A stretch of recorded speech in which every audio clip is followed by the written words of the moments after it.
જૂનાગઢ જિલ્લા સેવા સહકારી બેંક દ્વારા ભેસાણ તાલુકાના અલગ અલગ ખેડૂતોને નોટિસ આપવામાં આવી છે.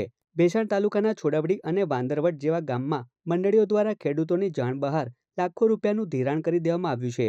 ગત વર્ષ દરમિયાન આ કૌભાંડ સામે આવ્યું હતું અને જિલ્લા સેવા સહકારી બેંક દ્વારા મંડળીના પ્રમુખ તેમજ મંત્રી સહિતના લોકો સામે પોલીસ ફરિયાદ કરવામાં આવી હતી.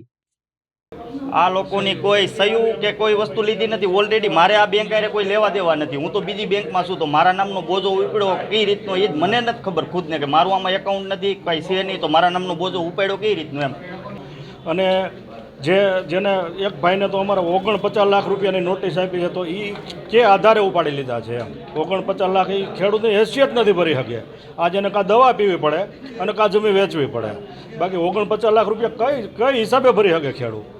જો કે ખેડૂતોએ ધિરાણ લીધું નથી, તેમ છતાં ખેડૂતોને નોટિસ આપવામાં આવતા આમ આદમી પાર્ટીના પ્રદેશ નેતા ગોપાલ ઇટાલિયા ખેડૂતો સાથે જિલ્લા સેવા સહકારી બેંકના મધ્યસ્થ કાર્યાલય પહોંચ્યા હતા, જ્યાં ખેડૂતોની ઉગ્ર રજૂઆતો બેંકના મેનેજર તેમજ જવાબદાર અધિકારીઓ સુધી પહોંચાડી હતી.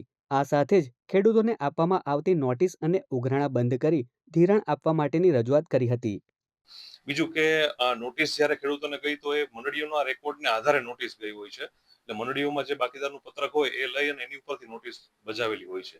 હવે એ નોટિસ બજાવ્યા પછી જ્યારે ખેડૂતોએ સામે વાત કરી કે ભાઈ અમારું ધિરાણ નથી એટલા માટે આપણે રજિસ્ટ્રારને પણ રજૂઆત કરેલી હતી.